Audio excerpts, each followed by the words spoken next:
বিখ্যাত সাহিত্যিক সঞ্জীব চট্টোপাধ্যায়ের একটি বিখ্যাত বক্তব্যের নির্বাচিত অংশ আজ আমি পাঠ করে শোনাচ্ছি।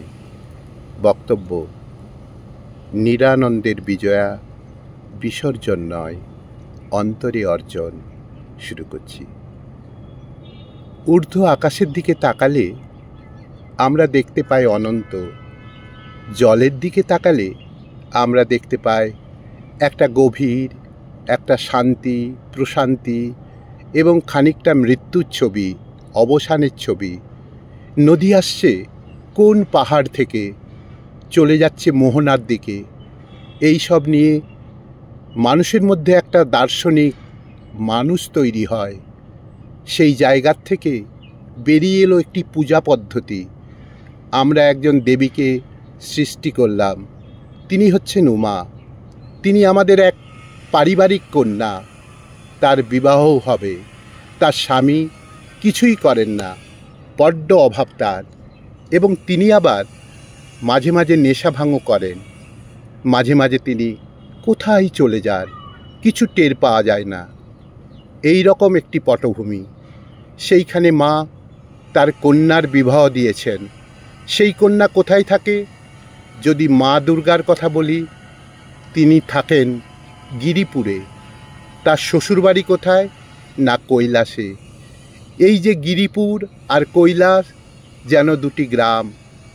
এই এক গ্রাম থেকে মেয়ে আসবেন বাপের বাড়িতে, আবার বাপের বাড়িতে 4 দিন মাত্র থেকে চলে যাবেন তার নিজের বাড়িতে। এই 4 দিনের পর 5 দিন হলেই দেখতে পাওয়া যাচ্ছে আমাদের শাক্ত কবিরা ভারী সুন্দর ছবি এঁকেছেন। শিব মহাক্ষিপ্ত হয়ে এসে বাঘছাল বিছিয়ে শ্বশুরবাড়ির বাইরে বসে হাঁক পাড়ছেন, কোথায় গেলে? তাড়াতাড়ি এসো, তাড়াতাড়ি এসো। এ যেন এক স্বামীর চিত্র। এই সব মিলিয়ে একটা অদ্ভুত উৎসব আমরা রচনা করেছি, শারদীয়া দুর্গোৎসব। মা দুর্গাকে আমরা দুভাবে দেখতে পারি। যদি শ্রী শ্রী চণ্ডীতে যায় তাহলে দেখি মা দুর্গা অসুর নাশিনী, ভয়ঙ্করা। ক্ষণে ক্ষণে তার রূপ পাল্টাচ্ছে। লক্ষ্য, মহিষাসুরকে তিনি বধ করবেন। অন্য রূপটি আগমনীর রূপ, তারপর বিজয়ার রূপ।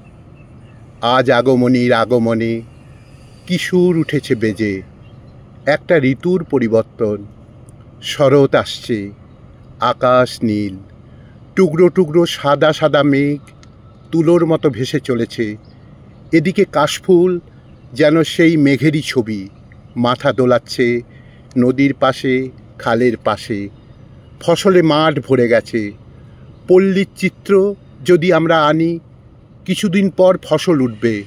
তার মাঝে আমরা একটি মণ্ডপ বা আটচালা নির্মাণ করে সেখানে আমাদের মেয়ে উমাকে নিয়ে এসেছি তার মায়ের কাছে। 4 দিন থাকবেন, তারপর আবার চলে যাবেন। এই যে বেদনা। যেও না নবমী নিশি লয়ে তারা দলে। প্রভাত হলেই আমাদের উমা চলে যাবেন। যদি সাধন জগতের কথা বলি, তাহলে আমাদের অন্তর্লোক থেকে তিনি প্রকাশিত হলেন। আবার তিনি আমাদের অন্তর্লোকেই অবগাহন করবেন 4 দিন পর। জানবাজারে মথুরবাবু দুর্গাপুজো করেছেন। বিজয়া দশমীর দিন যখন মাকে বিজয়ার প্রস্তুতি চলেছে, সকালবেলায় তার চেহারা সম্পূর্ণ বদলে গেল। তখন একজন ক্ষিপ্ত মানুষ, চোখ দুটো ধকধক করে জ্বলছে, তিনি বলছেন, আমি মাকে যেতে দেব না, মা এখানেই থাকবেন, এই বাড়িতেই। আমি প্রতিদিন পূজার ব্যবস্থা করব। সে এক ভীষণ কাণ্ড।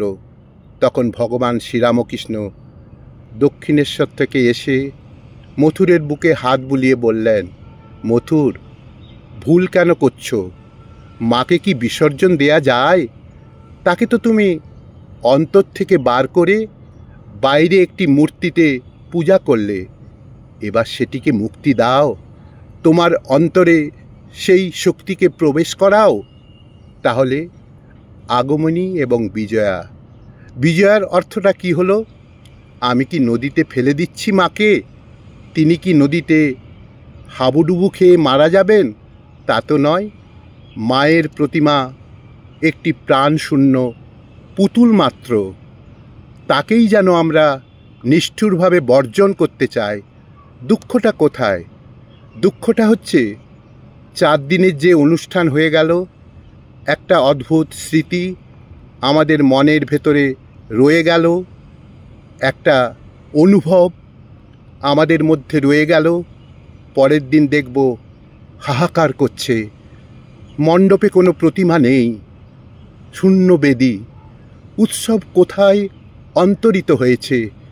আবার সেই প্রাত্যহিক দিন আসে, দিন যায়, চক্রাকারে ঘুরতে থাকে মানুষের সুখ দুঃখের লীলা। এইটাই আমাদের সবচেয়ে বেশি আহত করে।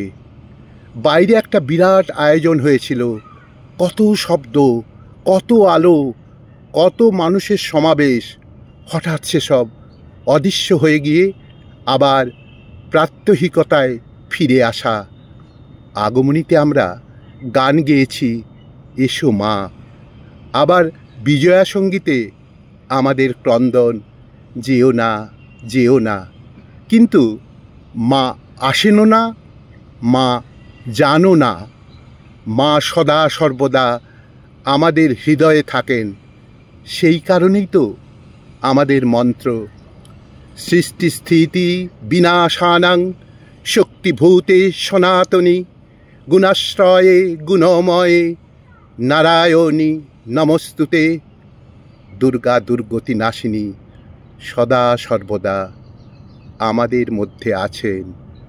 অতএব আগমনী একটি দর্শন, বিজয়া আরেকটি দর্শন, যেটি আমাদের জীবনে ঘটে চলেছে অহরহ, জন্ম মৃত্যুরূপে। মা কিন্তু সর্বদা আমাদের মধ্যেই আছেন, থাকবেন।